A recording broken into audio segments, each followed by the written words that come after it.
Get ready to hear the truth about America on a show that's not immune to the facts with your host, Dan Bongino. So you asked for it. I did a segment on the radio show about my life hacks, nutrition hacks, how I try to stay young into my old age. And that's going to be on this weekend show today. But we have a number of great interviews too. But before that, let me tell you about our first sponsor.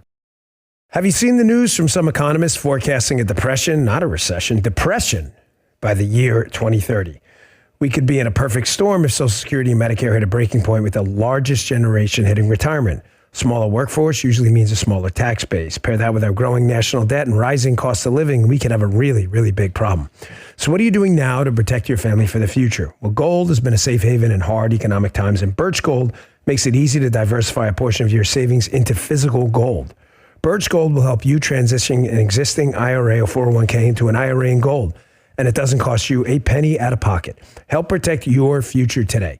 Text Dan to 989898, get your free info kit on gold and a copy of the Ultimate Guide for Gold in the Trump Era with a foreword by Donald Trump Jr. There's no obligation, only information. I buy my gold from Birch Gold. You can trust them too. Text my name, Dan, to the number 989898 today. Message and data rates apply. First up today, we talk with Senator Mike Lee about Kash Patel, the FBI, 702 reforms, the FISA court, spying on Americans. This is a really great segment. Check this out. All right, welcoming back to the show, Senator from the amazing, beautiful, wonderful state of Utah. If you've never been there, some of the most incredible scenery on earth. Our good friend, Senator Mike Lee. Senator, thanks for joining the show. We appreciate it. Thank you, Dan. Good to be with you as always. Always. So I was watching some of your back and forth with nominee for FBI director, Mr. Kash Patel, and I thought you had one of the better exchanges in a day of, unfortunately, a bunch of embarrassing exchanges between Democrats and Kash about songs and other things. We're in a serious time with serious threats. There's no time for nonsense. But you brought up a very serious topic you and I have chatted about before, and I certainly talk about my audience a lot, and that is Section 702, FISA spying, the Foreign Intelligence Surveillance Act. And in the exchange with Kash Patel, you expressed some very deep concerns about abuses in this system. Were you assured by nominee Patel yesterday, you appeared to be, that this system is going to get cleaned up and the abuses will stop if he does become director of the FBI? Yes, I've received assurances from Kash Patel in that exchange yesterday and on other occasions. He understands the problem. He understands that it's a big problem when we incidentally collect conversations of American citizens, store it in a database, and then allow FBI agents to go in and perform a search, searching for a known U.S. citizen, to listen to conversations they may have had unwittingly with somebody who's under surveillance as either an agent of a foreign power or otherwise.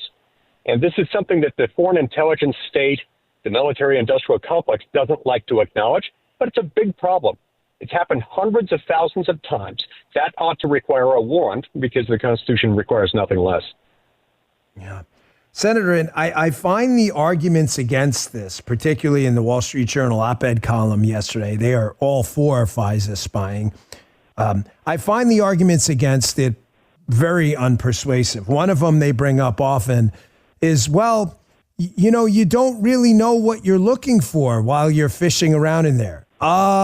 Yeah, general warrants, one of the reasons we had an American Revolution. Like, you're not just, we need a warrant for what? I don't know, something, we'll figure it out. That's not the way the Constitution works, Senator. It was not designed, the Constitution, to be a suggestion in your personal effects, in your conversations, and your data. I mean, that is not a persuasive argument at all. No, it's not. And you're exactly right to compare it to general warrants. I talked about that in a book I wrote about a decade ago called Our Lost Constitution. General warrants were used about the time of the American Revolution. They were used abusively by King George III and his government. They would basically go out and say, you have permission to go out and find evidence of a crime. Have fun. Good luck.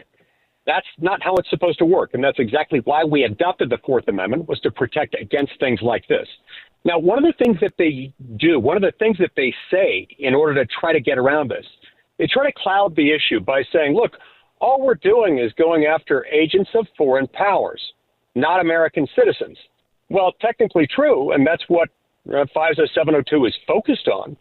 Sometimes once they collect something, incidentally, that happens to be from a U.S. person, an American citizen or lawful permanent resident, they will go in and search for that person on the database without a warrant. That's the problem, and that's the problem they like to overlook. The next phase of their defense usually involves something like this. They'll say, in essence, don't worry about it. We've got good policies and good people in place at the FBI, so this sort of thing doesn't happen. We don't do it without a good reason. Well, I've been hearing that for over a decade, and they're lying. They do it anyway. That's why we need a requirement in there that they get a warrant before searching for the private communications of a U.S. person. We're talking to Senator Mike Lee from Utah. Senator, I know you don't need it, and that's certainly not why you come on, but I just want to applaud you for being one of the few, and there are, sadly, just a few people up on Capitol Hill, Rand Paul being another, willing to speak out against this. You're obviously a very, very good lawyer and attorney yourself, and you understand that most of this stuff is nonsense. I don't want to beat this up. I got a ton of things, but one more quick thing on this. Another argument they use that is unbelievably unpersuasive, you know, even Charlie Brown Encyclopedia Law 101, is, well, what if there's an emergency? There are already emergency exceptions to the warrant requirement. Did you go to law school? The warrant requirement is not ironclad in stone. There's hot pursuit things. There's all kinds of rules with regards to vehicles. There's Terry versus Ohio about when you can frisk someone. There are already thousands of these. And Senator, as a federal agent who's actually done this type of stuff, I assure you, and you know as well as I do, if you have a ticking time bomb scenario, there is a magistrate on duty who can authorize a warrant over the phone in, I hate literally this word, but in minutes, in just minutes. The time it takes you to turn on the computer, I promise you, you can get a telephone authorization to search this stuff. That's exactly right. You know this as a former federal agent. I know this as a former federal prosecutor. You can get a warrant. Yes, it takes a little bit of extra time, but not that much. And yes, there are also built-in exceptions to the Fourth Amendment jurisprudence in this area, exigent circumstances among them, so that under limited circumstances, you can get around it. But absent those unusual circumstances, you've got to get a warrant. Now, it's understandable that they, like all law enforcement everywhere, would probably prefer on some ways not to have to do it unless they love the Constitution. They can imagine a world being easier in which they don't have to. But that doesn't mean it's not important. And that doesn't mean that they're not compelled to follow the Constitution. And that's not too much to ask. Some of my colleagues in the Senate are so concerned about FISA 702 that they're willing to sacrifice the Fourth Amendment. That's gone on too long, and we've got to stop it. Yeah, talking to Senator Mike Lee. Senator, let's move on to some other items. This election was a mandate. The left-wing media can say whatever they'd like. We won every single swing state. We won seats in Pennsylvania, areas where, I mean, let's be honest, that was a tough haul. Pennsylvania's a great state. We've been doing great there. But it's not a red state. It's a purple state trending in our direction. We did very well. The House, we probably could have done a little better. However, significant gerrymandering, Eric Holder's group, it hurt us, and everybody knows that. But we did well. If that wasn't a mandate, then nothing's a mandate. This is not the time to do small things. Donald Trump is proposing some big, bold ideas. He doesn't care if it's one or two reconciliation packages. Personally, I do. I think one is a better idea. I think the momentum is there to do it. But do you sense in a Senate populated with, sadly, a lot of people we both know are in that squishy middle, do you sense the momentum is there to do big transformative things on the border, on tax policy, on the income tax, on tariffs, on national security? Because if there was ever a time, this is it. You're exactly right. This is the time. We cannot assume that we'll have another chance to do this. It's not very common that the Republican Party has control of the House and the Senate and the White House all at the same time. And although we hope and expect to be able to buck this trend, historically, it usually lasts for only 2 years at a time when it does occur. And so we've got to get this done now. Typically what that means is that within a 2-year period, you've got to get most of it done, nearly all of it, in the first year of that, because then it's an election year again after that. So we've got to do it this year and through reconciliation. And I'm with you, Dan. I don't care quite as much whether it's one bill, two bills, or three bills. we do have to get aggressive with reconciliation. And that means carrying out the legislative end of the DOGE agenda, which is to say to somewhat significantly reduce federal spending and disempower the deep state, cut down on the administrative bureaucracy, and pass regulatory reforms like the REINS Act, which would simply require Congress to adopt federal regulations before they take effect. We've had too many federal regulators, unelected, unaccountable bureaucrats, being able to make federal law to the tune of 100,000 pages a year, every single year. That's wrong, and it's contrary to what our Constitution requires. We're talking to Senator Mike Lee. I love the REINS Act. You and I have discussed it on the show, excuse me, quite a bit. I really hope that is part of any package. But Senator, here is my beef with two or three reconciliation packages. And folks, reconciliation is simple. It's a 10-year window, and if it involves budget items, you don't need to overcome the filibuster. A simple majority in the Senate works. That's just the Reader's Digest version of what we're talking about here. Obviously tough because we only have 53 seats. We don't have enough right now to overcome the filibuster. But my issue with it is this. Obviously, the way our system, our federalist system, which is a great system, they're good and bad. The good part is there are a lot of parochial interests. New York doesn't get to dictate Wisconsin farm policy. The bad part, Senator, there are a lot of parochial interests. So it's hard to do things nationally. If you do 2 or even 3 reconciliation bills, you know as well as I do, somebody is going to come out and go, I need my ethanol. Someone else is going to come out and go, I need my salt deduction. And they're going to make a big stink about it. You pour all this into one big thing. Donald Trump goes out and does rallies and marshals the masses like you and I know only he can do. All of a sudden, you know, the old Reagan thing, they may not see the light, but they're going to feel the heat. And everybody's going to say, I didn't get everything I wanted, but I got this. And I think the public would understand, and the momentum and the media coverage alone be worth 2 or 3 points in the national polls. I personally see it as, maybe I'm misreading it. I'm not up there. But I think it's a big mistake. And, I get a lot of feedback from the listeners. They feel the same way. I couldn't agree more. And look, a number of us are working behind the scenes to put together proposals that could be put forward in 1, 2, or 3 bills, regardless of what it is, but a list of things that have to be accomplished. And when people talk about the need to make sure that we can win the next election cycle, I can tell you the very, very best thing we could do for that purpose, even if that was our only purpose, would be to pass something that meaningfully downsizes federal spending, meaningfully reforms the federal government, and meaningfully takes a bite out of the federal regulatory process to put the American people and their elected lawmakers back in charge of making law as the Constitution has ordained. If we do that, I can pretty much guarantee that will do more for our electoral process, for our prospects moving forward of Republicans winning difficult races than anything else we can do. Yeah. Talking to Senator Mike Lee, a great follow, by the way, on X. It's a real account, by the way, @based Mike Lee. I promise it's worth your time. Jim and I use it often for show content. It's fantastic. @based Mike Lee. Senator, last question. You're up there, obviously, in the United States Senate. You're working every day. You know your colleagues better than we do. Do you sense any of these nominees in trouble? I'm not up there like you are. I think from what I've heard from friends of ours, that Cash looks okay. Look, I don't want to get ahead of myself. But do you sense any trouble on the horizon? I saw Susan Collins kind of surprise me yesterday with positive comments about Tulsi Gabbard. I got to tell you, I didn't see that one coming. Well, I was thrilled to hear it. Look, Susan keeps her counsel. She keeps her cards close. She does her homework. And I think after she heard from some of these nominees, including Tulsi Gabbard, she, like so many other Americans, looks at that favorably. From what I understand, it's been a favorable development for her, and I'm thrilled to hear that. I was thrilled at Kash Patel's success yesterday in the Senate Judiciary Committee, and I think he has won over the Republican senators by and large. I can't speak for everybody, but it looks good for him. I'm also very, very determined to see RFK Jr. get confirmed to head HHS. I know he faced a tough battle in his committee hearings this week, but he handled them well.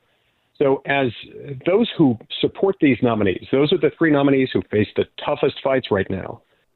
As people from around the country express their views on this and express their support, I think more and more senators will come along, hopefully from both parties. Good.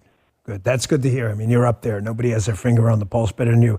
Senator Mike Lee from Utah, an absolutely gorgeous state, folks. You got to visit sometime. You don't know what you're missing out on. Check it out. Senator, thanks for your time. We appreciate it. Thank you, Dan. You got it. Folks, I'm telling you, Utah, I kid you not, an absolutely amazing state. Their state parks. And if you ever get the time, I went there with President Bush when I was an agent back in the day. The Stein Eriksen Lodge, absolutely amazing. I'm not a skier, but I went there on a work trip. Incredible. Just a beautiful, beautiful state. Let's get to our next sponsor. But up next, we talked with Devin Nunes. Talked about a lot of different things. Ladies and gentlemen, one of my favorite supplements. It's actually the staple of my supplement agenda. What is Field of Greens first? It is healthy, wholesome, organic fruits and vegetables. You know, we don't always have time to eat 5 servings of fruits and vegetables a day. Ground up into this delicious tasting powder. It's a small scoop. I like the wild berry, this lemon lime. You put it in whatever beverage you like. Protein shakes, I put it in green tea. I love it. It's delicious. A glass of Field of Greens daily is like nutritional armor for your body. The fruits and vegetables were selected by a doctor who works there. There's a heart health group, lung and kidney groups, metabolism. I love the energy I get with Field of Greens. I've shown you my blood work since I've been taking it. It's delicious. It's the nutrition my body needs daily to function at a high level. And only Field of Greens makes you a better health promise. Your doctor will notice your improved health or your money back. Let me get you started with my special discount. I got you 20% off your first order. It's big savings. Order Field of Greens today. Just use code DAN at brickhousenutrition.com/Dan. That's code DAN at brickhousenutrition.com/Dan. Up next, we talk with Devin Nunes about the appointment of very specific people in positions at the CIA and FBI because people are policy. Listen to this. It's important.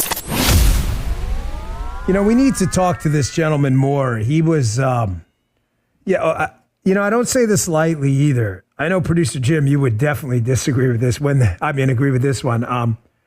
When the real history of what happened with the weaponization of government is hopefully written by sane people in the future, not through the lens of a left-wing analyst, this guy should get like the Presidential Medal of Freedom for everything he did to expose the collusion hoax and Spygate. Former Congressman, current head of Truth Social, an excellent social media platform, Devin Nunes. Devin, welcome back to the show. Good to have you. Hey, Dan. How's it going? It's great to talk to you again. And I meant what I said. I don't know if you heard that in the beginning in the intro. But everything you and Kash Patel and others and Michael Ellis and people like that did to expose the collusion hoax, really, I don't think the full story's been told. I know Lee Smith's done a good job in his books. But I appreciate that. And that's why I want to have you on today, because there are a lot of unsung heroes out there in the exposing of the collusion hoax and the spying scandal on Donald Trump. And one of them's a guy you and I both know. Obviously, I'm an investor in Rumble, so I'm pretty familiar with the personnel. But Michael Ellis, who's just been appointed deputy director of the CIA under John Ratcliffe, who's fantastic, the confirmed director of the CIA now. He's one of those guys. And Devin, you know as well as anyone, personnel, people are policy. Unfortunately, policy isn't policy. People are policy. We need good people in there. That's right, Dan. And, I started working with Michael Ellis back in, 2011-12 timeframe when he started as a deputy general counsel on the House Intelligence Committee. And then I promoted him when I became the chairman of the House Intelligence Committee. I promoted him to be the general counsel. We worked on numerous investigations, including, but not limited to, Benghazi. You may remember the whole debacle where they lied about, the Obama administration lied about the war in Iraq and Afghanistan. We worked on that investigation, actually the China investigation with Huawei. So we spent a lot of time together. He became my general counsel and then transitioned over to the White House and worked in the first Trump administration and was really instrumental there in bringing, like sanity when everybody's running around with their heads cut off, when the Mueller investigation was going on and McCabe was dropping in on General Flynn. Michael Ellis was there. He was steady. He gave good advice to the president and the White House. And I think had they listened to him more, there would have been less problems back in the first Trump administration.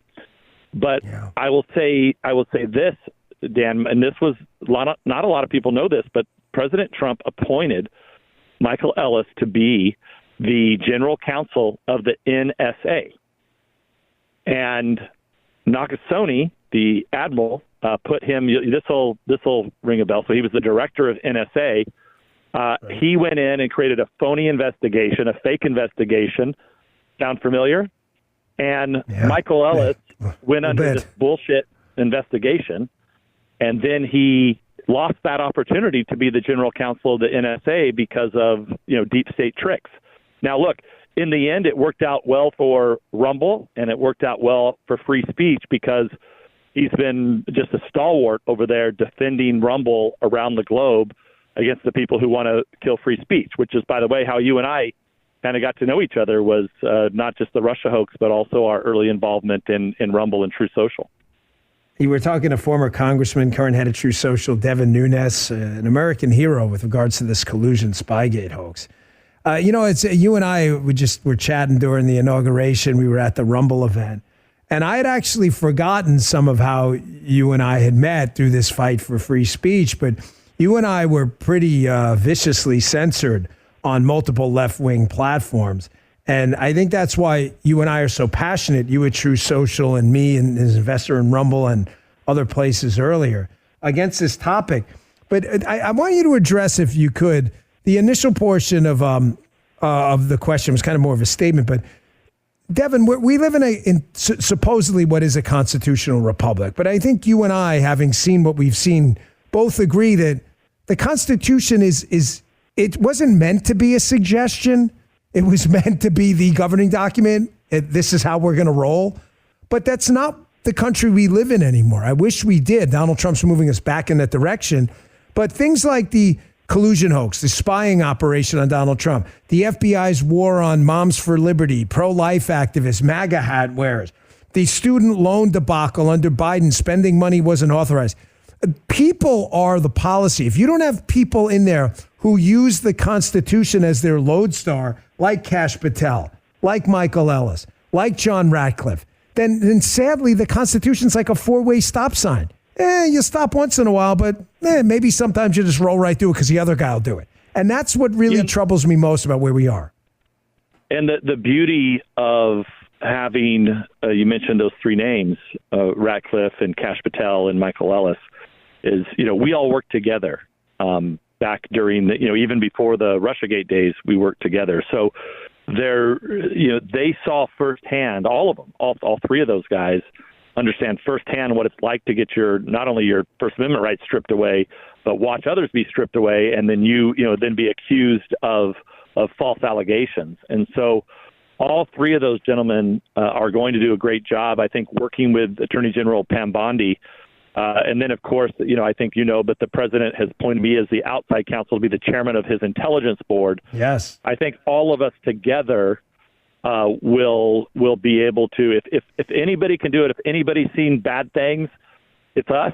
And I think the president's put the right team in place to do what we can to smash, really, I hate to say this, but the cockroaches within our own government.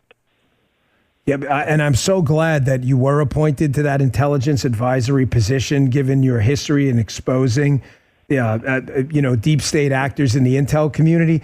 Congressman, now head of True Social, Devin Nunes, we both agree we need to make the FBI great again. We need to make the CIA great again. But they have a mission. They've strayed from that mission.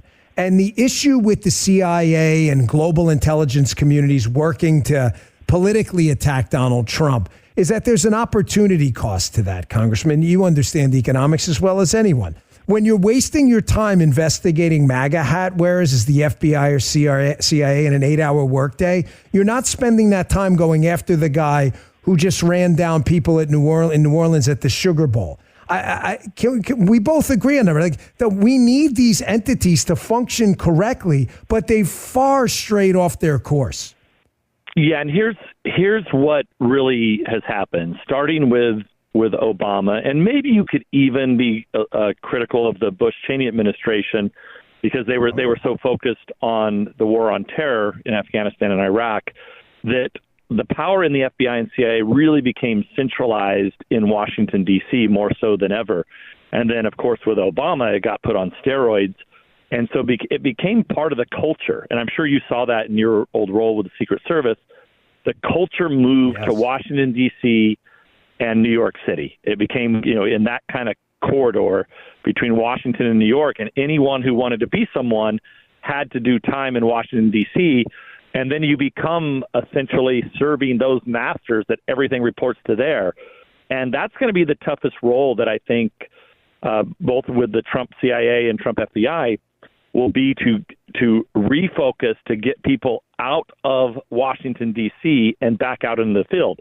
I mean, I spent a lot of time overseas, working with, just the different intelligence agencies. And I will tell you, the people that are overseas, for the most part, are phenomenal. They're patriots. They're warriors. They dedicate their lives to our country. They put themselves in harm's way.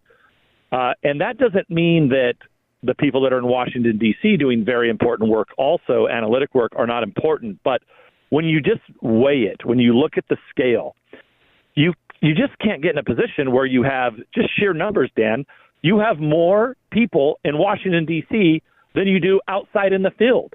So, and that's for both, that's for sure the CIA, the FBI. I don't remember the exact numbers, but there's just been a focus on having people in Washington, and over time, that's going to corrupt itself, and you're going to be able to begin serving masters like a Comey and a McCabe and these people, because everybody's trying to get their next promotion by being in Washington, D.C., instead of the opposite. Like you said, it should be the people that actually bust the terrorists that went to New Orleans, or is helping to secure the border, or is over doing very difficult work in the Middle East. Those are the types of people that we need to reward. And I know it's Cash has been criticized for saying that I think he was just being sarcastic, saying he wanted to make the FBI building into a museum of the deep state.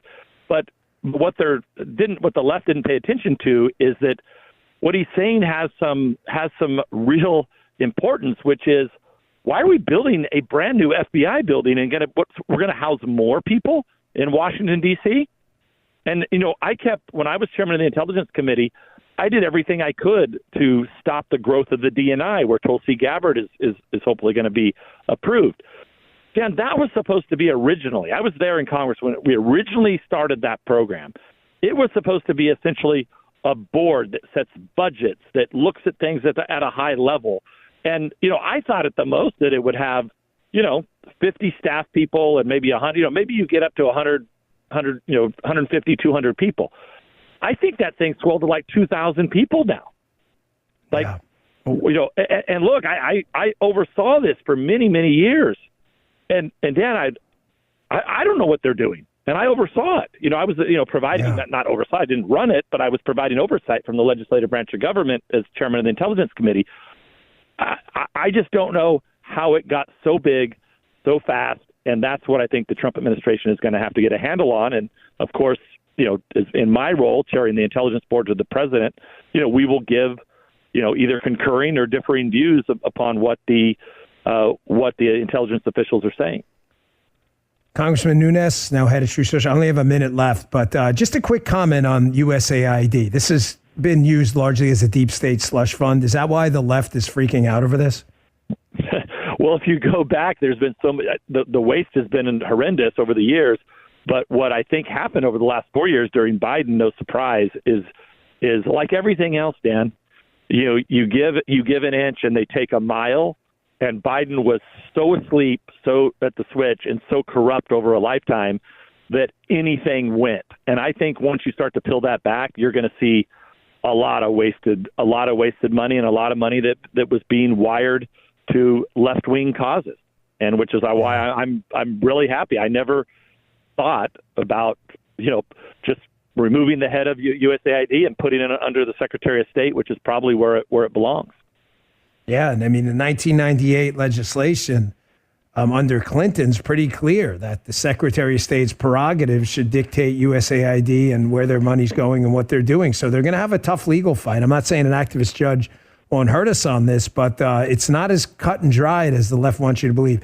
Devin, Nunes, you're doing a great job at True Social. Everybody needs to go and start an account today. Congratulations on that appointment. I know you'll give amazing advice to President Trump. We really appreciate your service to the country. Thanks for coming on. Always a pleasure, Dan. Great to see you in Washington, and great to be during the inauguration, and hopefully see you soon. Indeed. Likewise, sir. Appreciate it. Devin Nunes, I spent some time with him up at the Rumble gathering during the inauguration, and we were reminiscing, and I'm telling you, I'm not making that up. I had actually forgotten some of the details about some of the stuff me and him did to fight for free speech. And I know that sounds self-celebratory, so forgive me. I don't mean to be, but I'm not kidding. He was like, remember we did this? I said, I actually don't even remember that. Another interesting interview's next, but our next sponsor first. Folks, I've been using the Bone Charge infrared sauna blanket, and Paula's been using the red light face mask. I got to tell you, I've been using it too. It helps me fall asleep at night. Ever since they sent to me, can't recommend them highly enough. This is a really great company. I just bought some more blue light glasses for upstairs. I kept forgetting mine downstairs. I first turned to the sauna blanket a while ago because of the power of sauna. I encourage you to look it up. It's incredible. It helps me sleep at night as my body tries to cool down. It's great for muscle recovery, detoxification. It's easy to use, the Bone Charge sauna blanket. Just wrap yourself up and let the infrared heat work its magic. I've noticed an absolutely incredible difference with my sleep and my recovery from my workouts, especially at age 50. Got to use every life hack possible. Paula uses the red light face mask. It's incredibly impressive. She's been using it to help improve her skin's texture and reduce inflammation. Look at her pictures on my Instagram. You'll see for yourself. It's like having a mini spa treatment right at home whenever you want it. If you're thinking of trying them out, now's the time. Head on over to bonecharge.com/Bongino, Boncharge, and use the code Bongino at checkout to get 15% off. They have a ton of products over there, not just the red light face mask and the sauna blanket, blue light glasses. If you're into life hacks and positive life impacts, this is the site to go to improve your wellness routine. You're going to love this site. Go today. Use code Bongino. You'll save 15% at bonecharge.com/Bongino. Boncharge, bonecharge.com/Bongino. Save 15%. These statements and products have not been evaluated by the FDA. They're not intended to diagnose, treat, cure, or prevent any disease or condition. Folks, a lot happened in the Middle East this week. Coach Bruce Pearl, the Auburn Tigers, a team I love. He's not only a great coach, but he's very interested in stability in the Middle East, and that's an issue we share in common. We interviewed him about this. We got a lot of great feedback on it. Check this out. So much to talk about with my next guest. Great guy, good friend, amazing basketball coach, patriot, loves his country, and has a real profound interest in world stability and the Middle East issue. So we share a lot in common. Great coach of the Auburn Tigers, my humble opinion, the best coach in the nation, Coach Bruce Pearl. Bruce, welcome back to the show. Good to have you. Dan, it's great to be back with you. Thank you. Well, let's get to the serious stuff in a second. But first, congratulations, another big win last night. I ran into you at Neville at the Tennessee game. Coach, I'm just going to tell you, man, I don't know how you do it. I was on edge the entire game. Miles Kelly drains the three with 27 seconds to go. I'm serious, my brother. I almost had a heart attack. You're storming up and down the court for 2 hours. Are you on like some serious blood pressure medication or fish oil? Like, how do you do this and survive these games? Yeah, I could endorse Repatha. It's been really good for my bad cholesterol. Dan, I apologize to my friends and to my family because I am taking years off of your life. When you are a sports fan like that and you live and die through all of the thrills of victory, the agonies of defeat, and but it was so great to have you last Saturday at the Tennessee game and be up close and personal. See how big these dudes are, how athletic they are, God. how physical the game is. And the thing I loved about that game, even though it was only 52-51, and there were people that complained about it being a rock fight and too much holding and too much grabbing, these guys were playing so hard and so physical, and there wasn't 1 ounce of animosity or negativity. The kids respected each other. They respected each other as competitors. And, obviously we made a great offensive play at the end and came away with a great W.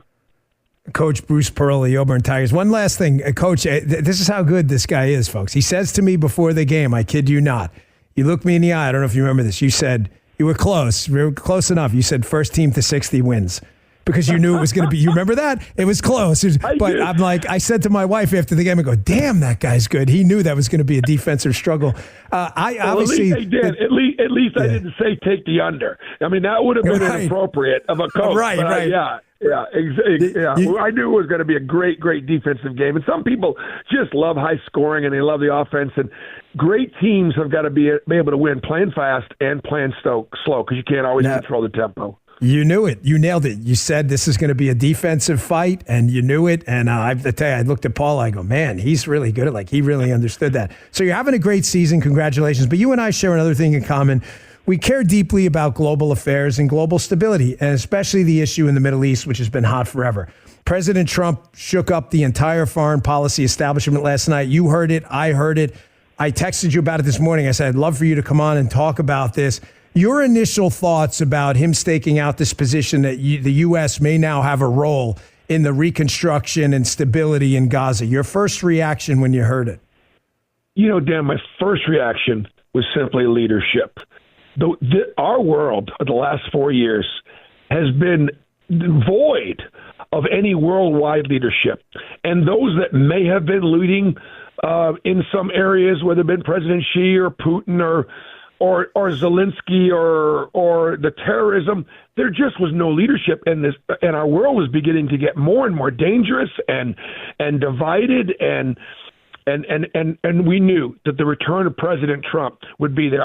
I will tell you that there are many people, including the Gulf Arab states right now, who are looking at this and saying this reshaping, this rethinking of things is sort of a kind of a commonsensical approach. What the people on the left are going to say is, oh my God, how can you move 1.7 million people and what are you going to do with them and all these different things?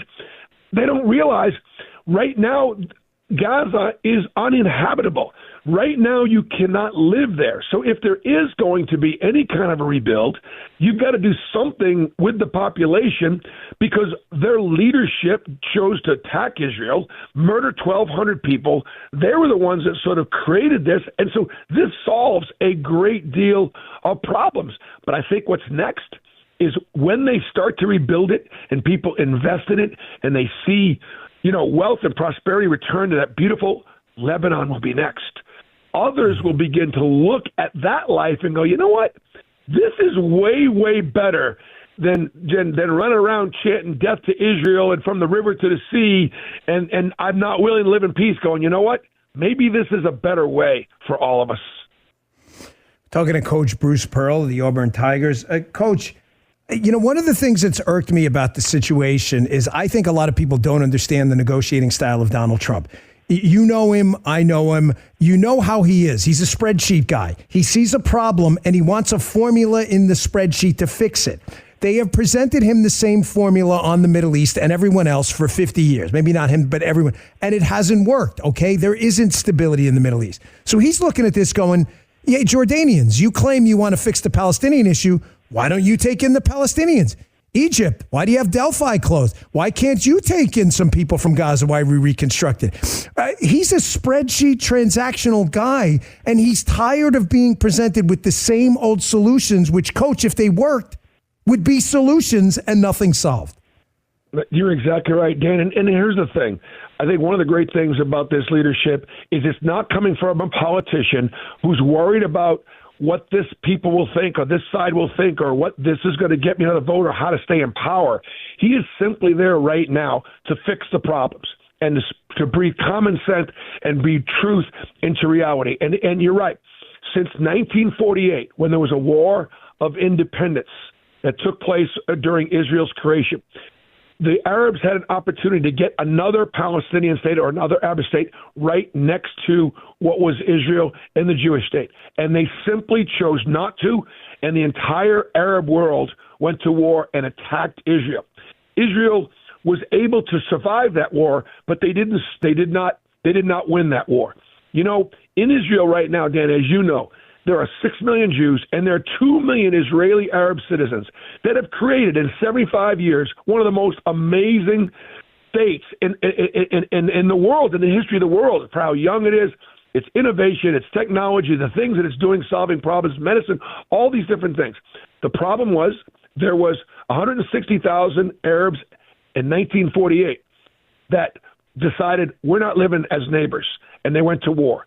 People said there was a genocide of those 160,000 Arabs. No, there wasn't. There are now 4 or 5 million of them living in Gaza, living in Judea and Samaria, that have simply chosen a path of not being able to get along with the Jewish state. And I'm telling you right now, yesterday was a bad day for terrorists. Yesterday was a bad day for terrorists all over the world because Donald Trump said, you know what, this isn't going to work. You want to do this? You want to act this way? There are going to be consequences to pay, and rather than us trucking billions of dollars of aid into Gaza and help them build a terrorist society, the rockets are done. The rockets are gone. Israel no longer has to live underneath that threat. And Donald Trump is bringing these solutions not only to the Middle East, but he's going to bring them to so many other parts of areas that need to be rebuilt, like our government and other areas of our foreign policy. That's right. Talking to Coach Bruce Pearl of the Auburn Tigers. Coach, another thing, another component of this that I think a lot of people are starting to realize today is Donald Trump was clearly trying to refocus all the regional parties there. You have Hamas in the region. The Demon Savages, let's just be candid, got their asses kicked. They thought on October 7th, look what we're going to do. We're going to galvanize the world against Israel. They're going to be isolated. Iran's going to come and help us out. They're going to lob in all these missiles. Israel will be finished. That's not what happened. They completely got their asses kicked. The beepers were blowing nuts off everyone all over. They don't even know. They're down to their 17th layer of leadership right now because everybody's freaking dead. So it didn't work out. But the most incredible thing, and I mean in a negative way in this case, is Hamas still doesn't seem to get it. It's over. You engaged in this terrorist plot. It didn't work out. You've been completely wiped out. I think Donald Trump is just like, hey, I'm in office 2 weeks and I'm already sick of this. You guys are negotiating from a point of not weakness, but you're going to be completely obliterated. If you don't fix it, I'm coming in there, daddy's home, and I'm going to fix it for you, and you will have nothing, including Gaza. No, and one of the greatest ways to defeat terrorists is to take away their land. And that's the ultimate defeat for this terrorist. And the statements it's making is this doesn't work. This activity absolutely doesn't work. Israel's never started a war with their Arab neighbors, but they've never allowed to actually win one and actually be able to finish one. I do believe this could be obviously a building block, towards some peace in the region where people say, okay, there's got to be a better way of doing it. Now, I know all the critics are going to come out and say, this is impossible. You can't possibly move all these people out. But the reality on the ground is they can't go back right now, and especially if they're going to go back and try to rebuild. The curtain of this awful, awful, barbaric leadership of Hamas got pulled back. The world's begun to see now exactly what they were supporting, the way they have – the way they released the hostages, the decisions to surround a female hostage, scared to death with 1,000 men and guns, and we're supposed to allow that to continue like next door. What's your town next door? Well, where do you live next door? What's your next door town? Yeah, I live near West Palm Beach. Yeah. All right, so the town next door wants to kill you, rape your wife, burn you, behead you, and they're living like right across 95 on the other side. Right, they're right there. That's what people don't understand. Gaza's right there. It's not like it's like 200-300 miles away. It's right there. It's right there. And you know what, Dan? You want to dream? Just dream for a second, okay? Let's just say they're able to relocate these people to get started in a more normal society somewhere, throughout the world, and they go in there and they really clean this place up, and they got a chance to create an Abu Dhabi and a Singapore, an amazing place, and then there's going to be so much come back, and there'll be tremendous Arab wealth. There'll be wealth from all over the world. They're going to be able to rebuild that, and again, the jobs that are going to be created, the revenue that's going to be created, it could all then get back into helping some of the people that had to get relocated. Funds will be created to help them as revenues increase. And again, I just think Lebanon's next. Who's next? Yeah. Syria. What do you want? What do you want? Do you want what maybe could happen in Gaza and some sort of a rebuild, or are you going to hold on to these crazy Islamic extremist, beliefs that are just simply not good for the peace and prosperity of people. Coach, I'll end on a lighter note, talking to Coach Bruce Pearl, the Auburn Tigers. You're the number one team in the nation. I got about a minute left, and the computer will cut us off. But obviously going into the tournament, that's a lock. I mean, you could lose every game. I know you don't plan on, however. But, last year obviously was a little bit of a disappointment. You still have a lot of the guys around. You had a great team last year. And are you reminding the guys, is this why you haven't had any significant letdowns? I mean, the Duke game, it was what it was, but you guys have not had a letdown. Are you telling the guys every day, like, hey, man, remember what happened last year? Like, we had a great team too. Like, is that why this year they've been so laser focused, or at least is it a little part of it? I'm sure it's part of it, but it's nothing I need to tell them. We all lived it. We all went through it. And look, we got, for the listeners, that we got upset in a 4-13 matchup by Yale, but Yale played great. And I always give Yale that kind of credit. Now, I wanted to beat Yale's ass because I want to come out after the game and talk about their ridiculous education in the Ivy League and all the protests. But I didn't get that opportunity because we got our asses beat. But our guys, we respect our opponent. We fear nobody.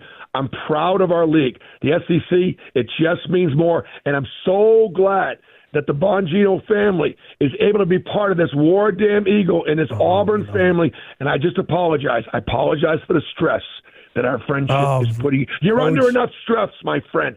Saving the world from these lunatics. I know. You guys, though, you guys have made – no, thank you. But you guys have really made my life – to watch, I don't want to get all emotional with you because I do have to run, but to watch my youngest daughter, who you met, Amelia, at the game, when Miles hit that three-pointer with just 20 seconds to go, jump into my arms and just like, Daddy, Coach, I know sports and with these hard, it seems like a frivolous matter with all these things, but it's not. It's a way for us to collectively bond and get away and share a common experience. And I want to thank you for everything. I love Auburn. It is the just most amazing school. It's such a family, and you're the best coach in the nation. Good luck the rest of the season going forward. I'll be watching the Florida game on Saturday, and thanks for coming on today. Okay. Great to be with you again, Dan. You got it. Coach Bruce Pearl, real patriot, folks. Man, there's a lot. We got a lot in that interview. Let's get to our next sponsor. Hey, I used to wake up exhausted, feeling like I was way behind because I was sleeping terribly. I don't know if you've noticed, but for the last 2 years, the show's been a little more energetic, sometimes to some people's chagrin. It's because I'm sleeping great. Beam's Dream Powder works for me. It's founded in America, run by people who share our values, hard work, integrity, and results. Like, that's it, results. It's a science-backed, healthy nighttime blend packed with ingredients shown to improve sleep so you can wake up refreshed, ready to take on the day. Dream is made with a powerful, all-natural blend of reishi, magnesium, L-theanine, apigenin, and melatonin. Beam has helped improve over 17.5 million nights of sleep, helping people across the country wake up, feel their best. Here's the deal. Beam's giving Bongino Show listeners the ultimate Patriot discount of 47% off. Try their best-selling Dream Powder and get up to 47% off for a limited time. I like that, 47. Go to shopbeam.com/Bongino. Use code Bongino at checkout. That's shopbeam.com/Bongino. And use code Bongino for up to 47% off. Support an American company. Invest in yourself. Get the best night's sleep of your night tonight. Check it out. Beam. Thank you, Beam. So you asked for it, the segment on life hacks. Here are all my tricks, post-cancer, arthritis, all the other crap I'm dealing with to try and stay young. I haven't got more feedback on a radio segment ever. Thinking about maybe a health and fitness podcast later. So here it is. Check it out. So I committed myself to health and fitness years ago, but I really doubled down on it after I had recovered from the cancer treatment and said, I'm not taking any more chances. Folks, it's simply not worth it to me anymore to live an unhealthy lifestyle. I've got 2 daughters. I want to see them get married, and I want to hug my grandkids. I just do. So this isn't like a cutesy time thing. So we got into these life hack things because Bobby Kennedy's a pretty healthy guy. I mean, Bobby Kennedy's not young. He's got, 20 years on me. And he looks amazing. I mean, he just does. And there's a way you can do that too. And I'm not going to tell you it's not hard, but I'm going to tell you it's not hard. You know what's hard? Figuring out complex physics equations if you don't have the IQ for it. That's hard. I was never a physicist, okay?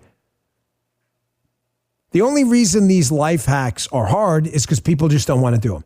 Now, the reason I've never done this segment before is because when I tell you everything I did and everything I do pretty much every day outside of Sunday morning, when I take a break from my routine, I don't like to say it because everybody goes, that's crazy. I'm not going to do that. Then don't. I'm just telling you what I do. So let me go through. I get up in the morning between 5:45 and 6. Sometimes the alarm goes off, sometimes it doesn't. The first thing I do is I use a hydrogen water generator. I like the Echo. There are tons of them out there. Look it up. They're not a sponsor or anything like that. But I use a hydrogen water generator. I don't have time to focus on any one thing specifically. Hydrogen water has been great for me. It basically splits the H2O portion up. You get some hydrogen ions, and it helps me a lot. I also use deuterium-depleted water. I use a company called Lightwater, Lite. It's not cheap, but there's some evidence I've read about its effect on cancer. So I put a big thing of deuterium-depleted water in the hydrogen Echo thing. I get some hydrogen water, and I make a little mini protein shake about maybe 10 minutes after I get up. I don't have coffee right away. I wait about 2 hours. There's a lot of evidence that waiting is better. I do it, works for me. Some of you can't get up without it. Trust me, you can. Just try. So I put whey protein in there. I use a few different kinds.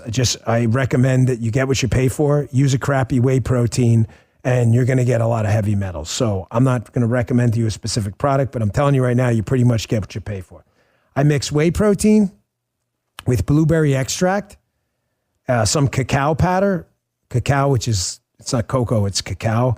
It's a really, really potent polyphenol. I mix that with some pomegranate extract and some electrolytes. You can use Liquid IV, there's Relight, there's all kinds of them.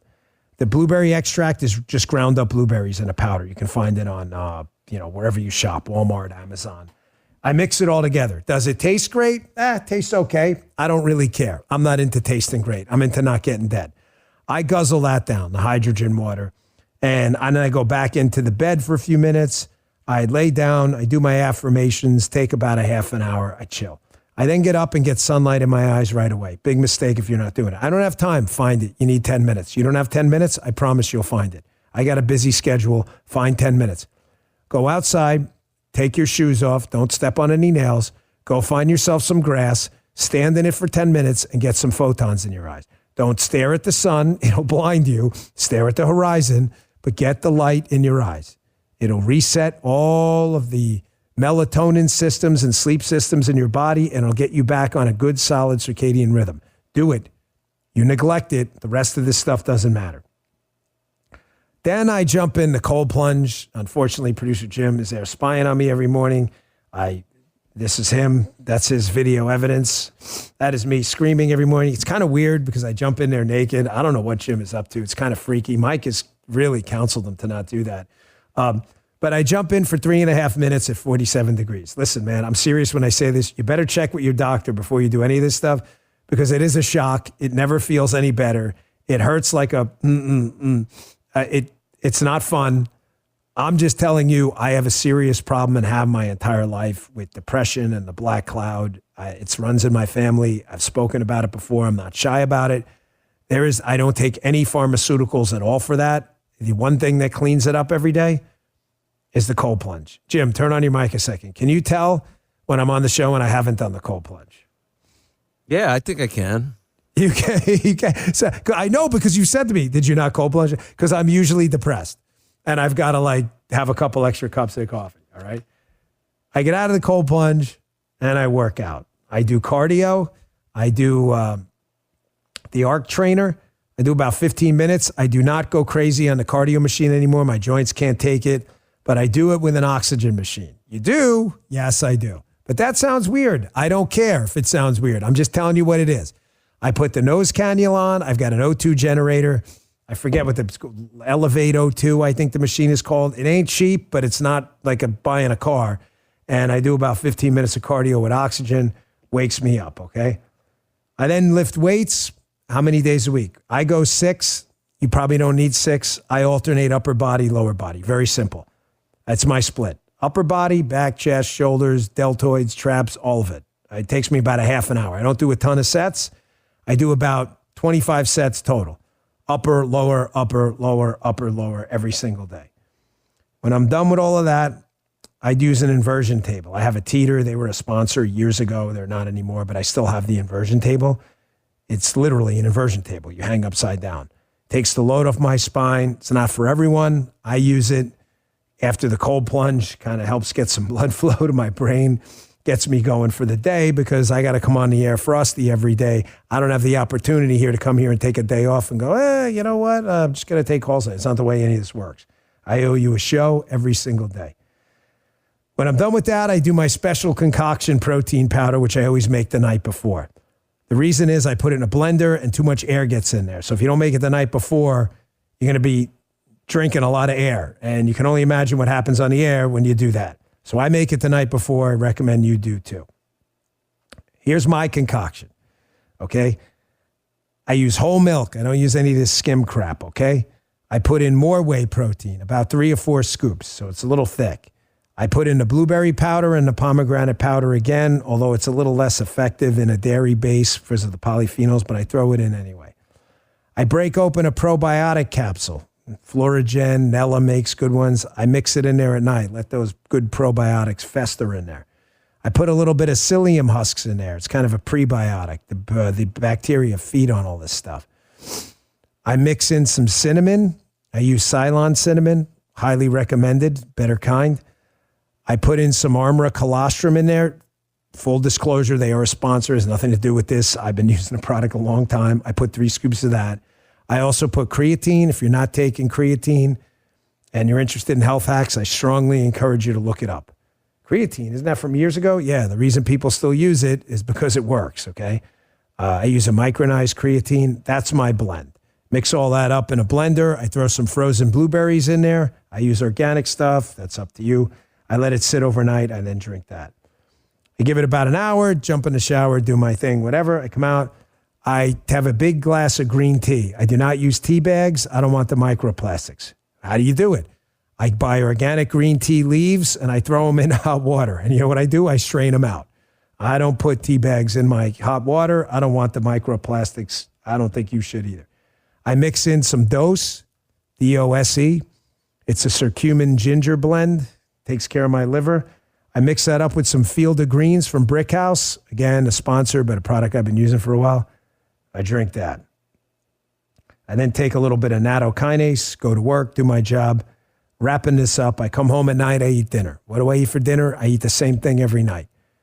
I have one of these 3 meats: salmon, lean chicken, or steak. That's it. I don't eat anything else. I'm not interested in if it tastes good. I don't care. I just want to live. I've stayed ridiculously lean. I've got a six-pack of abs at 50 years old. Ask Paula, she'll tell you. I don't care what you think. I'm just telling you the truth because I eat the same damn thing. I eat that and I eat a salad. What goes in the salad? Avocado. I put arugula in there. I put shredded carrots, tomatoes. What else is in there? Onions, very important. I put a little bit of shredded garlic. There's, beets. And then I mix some really good extra virgin olive oil and balsamic. And that's what I eat every single night. And when I'm done, I have a bag of these mixed nuts. I just get them from like Planters or whatever. And I just down the bag of mixed nuts as well. And finally, I take fish oil, a ton of it, like a lot of it, like an unusual amount of fish oil. I take about 4 pills of it, a ton of different good products. Carlson makes a good one. Biotest makes a good one. Flame Out, another great fish oil product. And then at night, I'll typically take zinc, magnesium, aspartate to go to sleep, apigenin. Those are all really great products. I've told you to look them up in the past. And I sleep like a baby for a 50-year-old guy. I sleep about 9 hours a night. That's crazy. My friend brags about sleeping 4 hours a night. Your friend's an idiot, okay? I'm sorry. You're sleeping 4 hours a night, you're half the person you should be. Go look up the link between sleep problems, diabetes, metabolic disorders, Alzheimer's disease, then get back to me. Go to sleep. There's nothing to brag about, okay? Some people are genetically, I don't care. Get to sleep. Deep sleep, clean your brain out. I'm serious. There are some people who are like superhuman and can do it. I promise you, the majority of people out there, that's not you. Go to sleep. It's nothing to brag about. Okay, there's my life hacks. I hope you enjoyed it. For those who don't think it was TMI, great, but I hope you wrote all that down. Finally, one more. Got a ton of feedback on this viral TikTok video we pushed on the Dan Bongino TikTok page about the income tax and how it would work if we got rid of it. So here it is. Folks, this is one of the most important economic minute and 30 plus seconds you're going to hear. Jim, cue up for me, cut 5. I really enjoy this guy's commentary. His name is Peter St. Onge, O-N-G-E. I highly recommend you follow him on X. He does these videos. They're nice and short. They're not 20-minute TED Talks. They're basically 3 to 4 minute videos on economics. And everything I tell you about in economics, he addresses at some point. I have this Social Security video he did. I'm going to try to get to it next week, but basically explains to you everything I've been saying when I get all the hate mail. When I tell you there's no money in Social Security, I mean it in a literal sense. There is no money. There's no such thing as a trust fund. It's fake, okay? It is a bunch of IOUs. That's not this video because I don't want to deal with the hate and people who tell me, oh, no, there is. There's no money there, okay? I'm not, that's just a fact. The government stole it from you and spent it. I wish that wasn't the case. We'll take care of you. I'm just telling you they stole and spent it. But he has this minute 30 plus video here about the most serious economic proposal to come out of any White House. I mean, Jim, I would debate since the Reagan tax cuts in the mid 80s. This is significant. There is now very serious talk about potentially eliminating the income tax altogether. The fact that that's even being mentioned in D.C., which was, by the way, heresy for swampy Republicans and Democrats to even talk about, is such hardcore concrete evidence of the messaging power of Donald Trump that he can break through all this, that I don't know what it is. But here he is, St. Onge, talking about what would happen if we were to exchange an income tax. Basically, you'd work and take home all your money in exchange for a tax on imports into the country, what we would call tariffs. I'll give you the math behind it afterwards, but this could be the single most powerful economic idea. Our economy would explode. I'll bet we would see 5 to 10% growth, which is crazy for an advanced economy. Check this out. Donald Trump is doubling down on completely repealing the income tax, replacing it with tariffs on foreigners. The left, who uses the income tax to suck the blood from the American people on behalf of giant corporations and pink-haired child mutilators, are popping their little heads. Now, during the campaign, Trump had repeatedly mused, what if we just get rid of the income tax and abolish the IRS? The left was not taking him seriously because, like politicians say all kinds of stuff when they're trying to get elected. But now, with the election safely under his belt, Trump is not letting it go. In fact, he's doubling down. In an address to a major GOP policy retreat in Florida, Trump ran through the history of the tariff, how America was much richer as a country when we funded the federal government not off the blood, sweat, and tears of the American people, but off foreigners in the form of tariffs. Of course, that golden age ended in 1913 with the left's victorious imposition of an income tax that was originally promised as only hitting the top 1%, but today, of course, hits everybody. Now, I've talked about the tariffs for income tax trade-off, but in short, if you get rid of the income tax and replace it with tariffs, you're looking at a $1.5 trillion net decline in federal taxes, so you would need Elon's Doge to cut spending. In return, you would massively raise income, raise economic growth, and lower inflation. I've estimated the average American household would see something like a $30,000 rise in annual income. It's about 40%. And it comes to about $2,500 per month. About half of that would come from the taxes you no longer pay, the other half from higher economic growth, since we would no longer be taxing work or entrepreneurship. Folks, this is a brilliant minute and 40 seconds, whatever it was. When you tax something, you get less of it. Let's just put out some truths to begin with, okay? This is a fact. It is not a jump in logic or a leap in reason. If you were to tax something, you would get more of it. I mean, less of it, excuse me. That is the entire purpose of the field of accounting.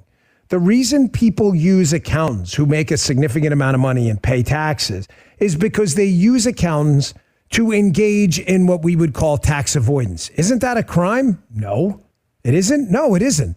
Tax evasion is a crime. That tax evasion is absolutely a crime. If producer Jim is forced to pay a Dan Bongino show producer tax, however much you hate it, and he doesn't pay it, yes, there's a possibility Jim could be arrested. However, if there is another tax and an accountant says, you know, Jim, do you have a specific write-off for investments you made into audio gear to process Dan Bongino's audio content, right? So we can get you to pay less taxes because by law you can write that off. That is avoiding taxes, correct? Tax avoidance? Is that tax evasion? It is not. It is perfectly legal. Tax avoidance is a national pastime. Tax evasion is a crime. All of that would go away because it would be no taxes for you to avoid. Now, you have to ask yourself, if this were to lead, as St. Ange says here, for the average, say, upper middle income family, he says 30, say it's $20,000 extra dollars a year. $20,000. Do you have any idea how much money that is? There are people out there, that's their entire rent. There are people out there, that's your car payment and then some. $20,000, where does it go? You know, one of the things I try to explain to stupid liberals about economics all the time is that cutting people's taxes, unironically, has typically led to a dramatic increase in government revenue. No, you got that backwards. No, I don't. Go and look it up. Look up the Bush tax cuts, the Trump tax cuts, the Reagan tax cuts. And what you will see is government revenue has continued to go up. I thought they cut taxes. They did. So how does the government get even richer? Not that that's the goal, but it happens. How does it happen? Because, folks, when you stick into people's pockets $15,000 and $20,000 extra dollars, where does it all go? They don't burn it underneath the bed, you liberal dumbasses. They go out if they're a barber and they hire an extra barber. And that extra barber goes and buys scissors made of steel, some of it which is imported. Those imported steel scissors, the company that imports them is going to have to pay a tariff on the imported product from overseas. What else do? They buy an extra razor. The razor company buys more steel. The steel company then has to buy more energy from American companies because American companies are using so much energy, they may have to import some oil or petrochemicals, of which these foreign companies will pay a tariff. If you understand basic capital flows and taxes, you'll realize that when we tax an economy that's prosperous, you would rather 10% of a $10 trillion economy than 20% of a $2 trillion economy. It's not complicated. It's called freaking math. Liberals cannot get this through their heads because they don't want to. When Ronald Reagan cut the top tax rate from 70 to 28%, please look this up. I'm begging you because it'll make you look like a dumbass and me look a lot smarter if you fact check me. When Reagan cut the top tax rate on those evil rich people you hate, liberals, from 70 to 28%, that's less than half percentage point basis. Right? What happened to government revenue? And what happened to the rich people paying the majority of the government revenue? The answer is government revenue nearly doubled from about $500 billion to $909 billion when Reagan left office. No, look it up, dumbass. Oh, look, I'm looking it up. Dan Bongino's right. I am a dumbass. I know, I just told you that. I could have saved you the work. And what happened to the percentage of taxes paid by the richest 20%? Surely it went down, right? No, dumbass, it went up. It did. Yes, because rich people got really rich. I know you hate that. And what did they do? They paid more taxes. That's so crazy. That's so crazy. Why am I so stupid? Because you're a liberal. That's why you're so stupid. I helped you out. You don't have to look that up. Am I telling you tax cuts always cause government revenue to go up? I'm not. Am I telling you that the last three significant tax cuts, Donald Trump, George W., and Ronald Reagan, led to significant increase in government revenue? I am. Am I telling you you can actually look that up yourself if you weren't such a liberal crazy person and you'd see I'm right? That's what I'm telling you. There's an article in the Washington Times. Look it up. You ready? Here, write this down. Don Dwyer, DWYER. It's from the Washington Times. I used to show it to liberals all the time. Put Don Dwyer, Washington Times, Bush tax cuts. You see it? Oh, yeah, look, there it is. Go about 5-6 paragraphs down, where he shows you that after the Bush tax cuts, the government had one of the largest increases in government revenue in American history. They did! Oh, my God. That's so crazy. It's like I've been a dumbass the whole time as a liberal. I didn't know that. Yeah, you are. You're really stupid. I'm sorry. Here's the crazy thing. I don't want the government to raise more revenue because they'll spend it on crap and ruin people's lives. I don't.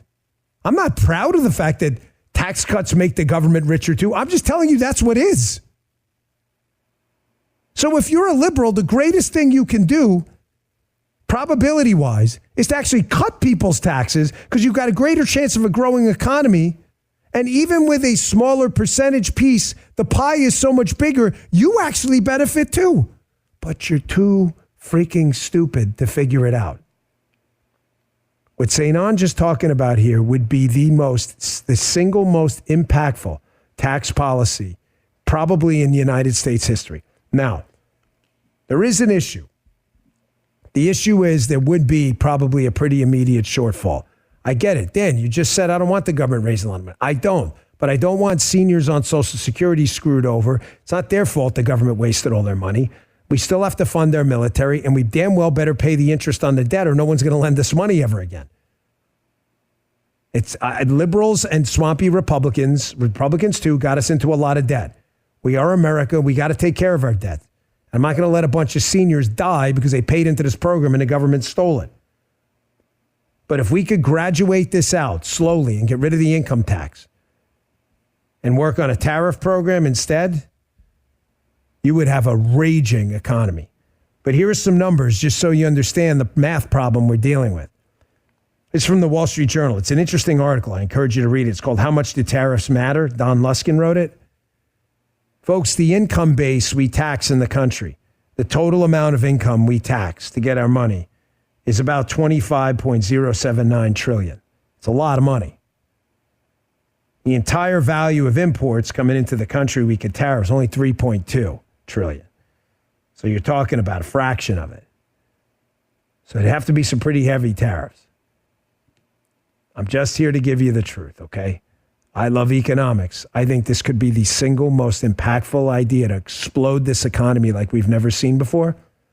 But we've got to be prepared for the math. We can't be like stupid liberals, okay? There's going to be some serious dislocation in the beginning.